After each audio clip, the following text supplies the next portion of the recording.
it is, but again, we have to be very careful. We don't want to start.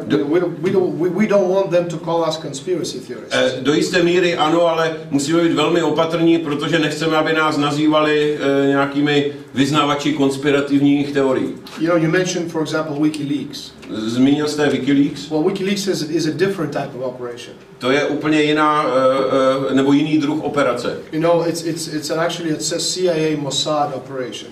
Což je v podstatě CIA a operace Mossadu a CIA. Well, what they've done is they've created this character, and they've created in English it's called to create a legend, create a character, which is Julian Assange. To znamená, to, co udělali, je, že vytvořili postavu.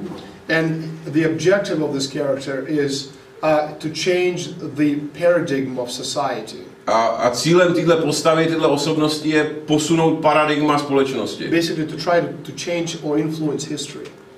V podstatě pokusit se změnit historii. Because a lot of the stories which are coming out right now through WikiLeaks. Protože spousta těch dat, těch příběhů, které dneska vycházejí na povrch přes WikiLeaks.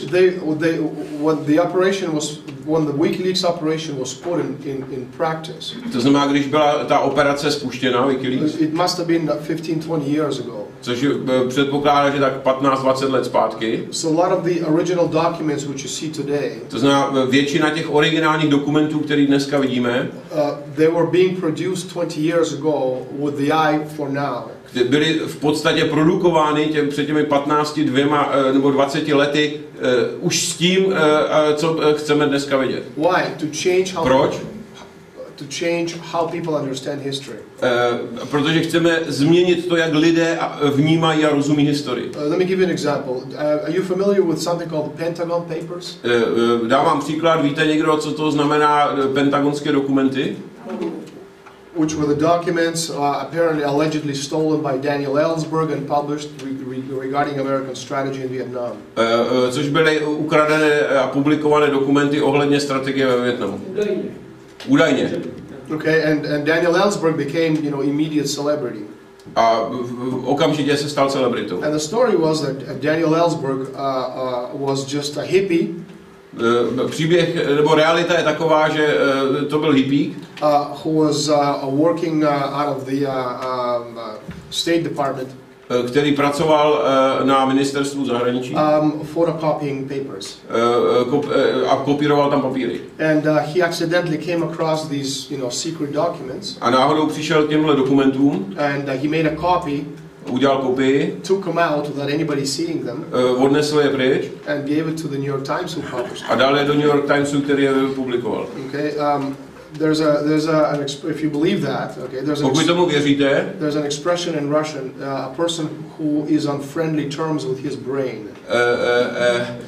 Tak je tady ruské rčení, a to jsou, pokusím se přeložit, lidé, kteří nejsou zrovna přátelé se svým mozkem. Well, because I'm on friendly terms with my brain. Ale protože já jsem přítel s mým mozkem, I understand that story is not true. Vím, že ten příběh není pravdivý. You see, Daniel Ellsberg wasn't a hippie. On nebyl hippie. He was actually working secretly for Henry Kissinger. Ve skutečnosti tajně pracoval pro Henryho Kissingera. And he was a very important agent for Office of Naval Intelligence. A byl velmi důležitým zpravodajem námořní tajné služby. So also you have to understand that in the State Department, in the White House, and the Pentagon. Takže musíte rozumět, že v Bílém domě a v Pentagonu every piece of paper that you use, každý kus papíru, který používáte, has to be signed. Musí být podepsaný. They count. It's obvious. It's logical. It's logical. Je to logický. So when somebody says that they can just, you know, make photocopies of tens of thousands of pages without anybody knowing.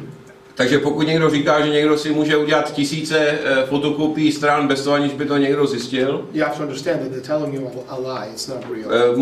Musíte vědět, že to je prostě lež. But what that story did, ale co způsobila ten příběh? It changed how American public understood Vietnam War. Je to, jakým způsobem, nebo změnu vnímání americké veřejnosti vietnamské války. Because it exonerated, for example, the American intelligence. Protože jakoby očistila americkou výzvědnou službu from their responsibility od její zodpovědnosti for the Vietnam War. Za vietnamskou válku. So this is the Julian Assange operation. So a lot of people who talk about Assange, they put it with internet, too many pieces that don't go together. A to je podobný princip je na WikiLeaks, to znamená publikovat dokumenty, které mají způsobit tenhle posun vnímání. And as far as internet, there's a lot of great things about it, but there's also a lot of very dangerous things about it.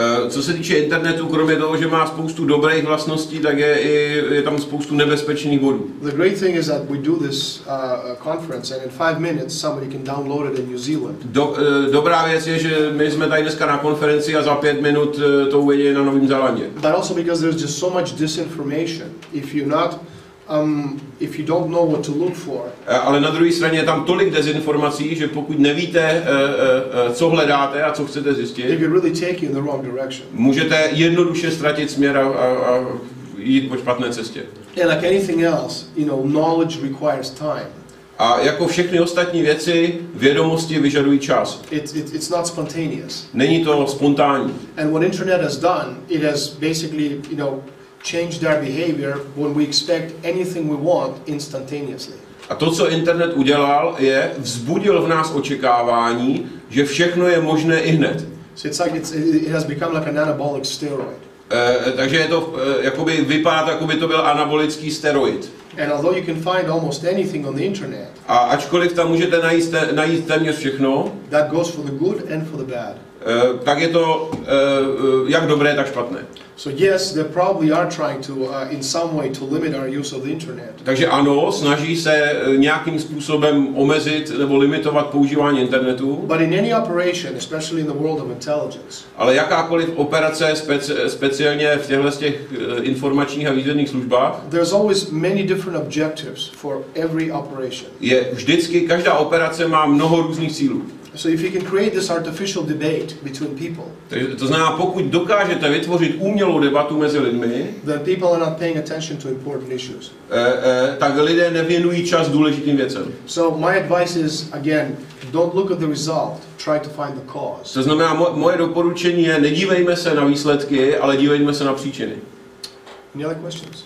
Další otázky? I have such a question. You have told that some explosions of human intellect was connected to national states. I have opposite example. It is such an explosion of human intellect in Middle Age Persia, connected with names like Ulugberg, Algebra, Avicenna, which was in the time where there was one big Arabian empire from Alhambra to Samarkand, so that it is opposite example. Okay. Is the question that we are told that also in Persia, in the past time, which was not a national state, there was a boom of the intellect? Je to ta otázka, že v Perzii, přestože to nebyl národní stát ve středověku, takže tam došlo k rozvoji. Existovala obrovská arabská říše, ono to z toho státnosti bylo tenkrát takový tak divný, že jo, nějaký ty Emiráty a tak dále, ale prostě existovala jednotná arabská říše, v podstatě od Španělska až po Střední Asii. Okay, so the question is how it was with the Arabic Empire, which used to be from Spain until the Middle East, and it was one big country, one big state in the Medieval time. Again, it's Empire. What we're talking about here is cultural diversity. O čem se tady bavíme, je kulturální různost. Which has obviously perpetuated, this growth in science and literature and in culture in general. Která v podstatě vedla k tomu, že způsobila tenhle pohyb dopředu v literatuře, v kultuře, ve vědě. And that's one of the reasons what you're seeing today is, they're destroying, any vestiges of culture. To znamená, což vede k tomu, že se ničí jakákoliv kultura, protože ta je tím hybatelem. And how they're doing that? Well, that's what globalization is. It's just another word for an empire. A jak to dělají globalizace dneska, smívání těchto kulturních rozdílů je pouze jiná forma říše. One of the key ways in which you destroy culture is through use or non-use of language. Jedna z věcí, jak je možný zničit kulturu, je používáním či nepoužíváním jazyka. Back in the times of Dante Alighieri, v době Dante Alighieriho Italian language didn't exist at the time. Neexistovala italština. And what Dante had done is he had created Italian out of 1,000 dialects. A co vlastně Dante udělal, je, že vytvořil italštinu z tisíce nářečí. And time of Aristoteles there was existed one unified Arabian language, at least in one written form. Various dialect, but one written form. Já si myslím, že směřuje k tomu důvodu, že v té arabské říši ten jednotný jazyk byl, což je jedna z věcí, která umožňuje tu kulturu a umožňuje tenhle rozvoj. Takže to se snaží. Okay, so I translated. He was saying that in Arabic Empire there was one language existing already in time of Aristoteles, which is actually supporting your argument that the language or the existence of the one language is a driving force for culture and for this progress. Well, what's the question? That was more or less comment. If I can, another question, I have here occasionally book of Mr. Ledna, Nobel Prize laureate, which shows that from point of natural scientists, mathematics, physics, astronomy, the greatest explosion of intellect was connected by Pythagoras and Euclid, and income of culture of Plato and Aristoteles was the end of this explosion in the field of mathematics. It was explosion in another field, in the Romanian sciences, but it was practically stop of Takže taky komentář, spíš než otázka. Okay.